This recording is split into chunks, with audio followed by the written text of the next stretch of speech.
30 अगस्त है और रात के करीब 11 बज रहे हैं। दिन बुधवार का है।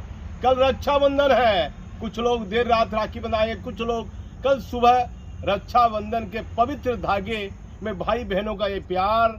रक्षाबंधन के इस महत्वपूर्ण त्योहार पर हमारा चैनल सभी बिहार के जनता के सभी लोगों को रक्षाबंधन के त्योहार की बधाई और शुभकामना हम देते हैं। और ये भाई बहन के एक मजबूत धागे का एक त्योहार है और इसका एक अलग महत्व है रक्षाबंधन का। लेकिन खबर हमारे पास में है। माननीय मुख्यमंत्री जी कृपया ध्यान दीजिए। गिट्टी निवानी का मामला। गया में गिट्टी निवानी के पासपोर्ट के जब स्थानीय पुलिस जांच करती है और 6 बार 7 बार उसका पासपोर्ट रेन्युअल होता है। गिट्टी निवानी क्यों चर्चा में आया? पाकिस्तान में उसका जन्म हुआ और थाईलैंड की वह नागरिकता प्राप्त कर लेता है। पता नहीं गया में क्या क्या उसने बनाया, किसके किसके साथ जमीन खरीदी, लेकिन फिलहाल गिट्टी निवानी भारत में नहीं है। तो मुझे कई बड़े बड़े स्पेशल ब्रांच के बड़े बड़े पदाधिकारी ने कहा, जो रिटायर कर गए, हरियाणा के भी हमारे रहने वाले थे और बहुत पहले अनिल पांडे साहब हुआ करते थे, एडीजी और आईजी। अब मुझे कहते थे कि पासपोर्ट और हथियार के लाइसेंस में पुलिस मामले पर गंभीरता नहीं लेती है। कई वर्षों पुरानी बात आज अनिल पांडे साहब की मुझे याद आती है। माननीय मुख्यमंत्री जी, आप देखिए, एक व्यक्ति जिसका जन्म अगस्त महीने में 1992 में हुआ है। मैंने बड़ा जांच पड़ताल किया कि भाई गिट्टी निवानी के पासपोर्ट को लेकर पुलिस के वरीय पदाधिकारी ने लिखा था, गया के मामले को लेकर एक एडीजी ने, कि इनका 7 बार पासपोर्ट रेन्युअल हुआ है और इसके पासपोर्ट के मामले में अनुसंधानकर्ता को गहराई से जाकर अनुसंधान करना चाहिए। ये पासपोर्ट कैसे कैसे रेन्युअल हुआ और ये कहाँ के रहने वाले हैं, कहाँ इनका जन्म हुआ है। लेकिन फिलहाल गिट्टी निवानी इंडिया में नहीं है। एक मामला भागलपुर से जुड़ा हुआ है, जिस व्यक्ति का जन्म 1992 में हुआ है, जब मैंने पत्रकारिता की शुरुआती दिनों की बात मैं करता हूँ।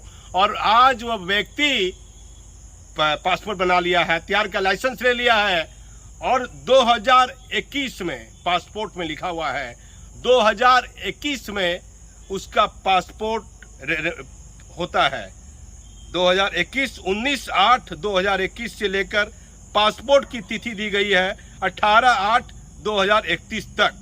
अब पासपोर्ट का शुरुआती संख्या, पासपोर्ट संख्या और अंतिम पासपोर्ट संख्या। यदि पटना में पासपोर्ट ऑफिस के जिम्मेदार आला अधिकारी हमारा चैनल देख रहे हैं तो कृपया ध्यान दें, उस व्यक्ति का जिसका पासपोर्ट भागलपुर के जोगसर ऑफिस से बना है, Z64 शुरू में अंक है और ये 6 अंक का है, लास्ट में 702।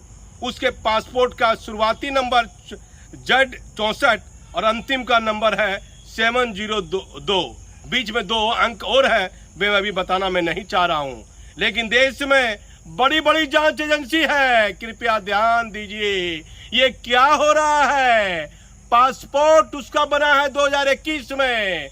मुझे वरीय पदाधिकारी ने कहा, अनुसंधानकर्ता ने कहा, एक सत्यापन की जांच कर रहे पुलिस पदाधिकारी ने कहा कि ये गंभीर मामला है। जिस व्यक्ति पर 2019 में 2020 में उस पर करीब आधे दर्जन से भी अधिक मामले उसी थाना जोगसर ओपी में दर्ज है, तो उसे पासपोर्ट कैसे रेन्युअल कर दिया गया? माननीय मुख्यमंत्री जी, आपका ये सुशासन, 17 सालों का सुशासन में किसी पत्रकार ने ये खबर नहीं बनाई होगी। मैं कई पदाधिकारी के कहने पर मेरी नजर अब लाइसेंस, हथियार का लाइसेंस और पासपोर्ट और जो चरित्र प्रमाण पत्र का सत्यापन होता है बड़े बड़े लोगों का, जिस पर 1 दर्जन से भी अधिक मामला है, वैसे मामले को मैं तो खोज रहा हूं कि कहां गलती हुई है, कहां माफिया का मनोबल बढ़ा है, बड़े बड़े सफेदपोश का मनोबल बढ़ा हुआ है, जिस पर 1 दर्जन केस है, वह लाइसेंसी हथियार कमर में लेकर घूम रहा है। माननीय मुख्यमंत्री जी, किसी को ये नहीं मालूम है कि वह व्यक्ति को न्यायालय के द्वारा भी अभी तक रिहा नहीं किया गया है। ऐसा ही एक मामला भागलपुर के जोगसर ओपी का मामला मेरे नजर में आया है। मैंने कई महत्वपूर्ण दस्तावेज ऊपर किए हैं, जो ये दस्तावेज बताते हैं कि उस सत्यापन करते समय उस पुलिस पदाधिकारी ने जानबूझकर केस का जिक्र सत्यापन में नहीं किया, या उस पुलिस पदाधिकारी को अनजाने में ये उनसे गलती हुई, उन्होंने ये लिख दिया कि इन पर कोई केस नहीं है, या फिर यदि पुलिस के आला अधिकारी ने केस का जिक्र किया है तो पासपोर्ट ऑफिस के द्वारा उस व्यक्ति के, उस माफिया को पासपोर्ट कैसे निर्गत हो जाता है। माननीय मुख्यमंत्री जी, गिट्टी निवानी के सारे कारनामे को भूल जाइए। ये जरूर मालूम कीजिए, यदि कोई व्यक्ति पासपोर्ट बना रहा है, गलत तरीके से आ रहा जा रहा है इंडिया बाहर, चाहे वह कोई भी हो, इंडिया का आदमी हो या विदेश का आदमी हो, पासपोर्ट यदि गलत तरीके से सत्यापन किया जा रहा है तो इसके लिए कौन दोषी है? भागलपुर की लोकल पुलिस या फिर स्पेशल ब्रांच के द्वारा जांच होता है, या पासपोर्ट ऑफिस में तैनात वरीय पदाधिकारी क्या दोषी है?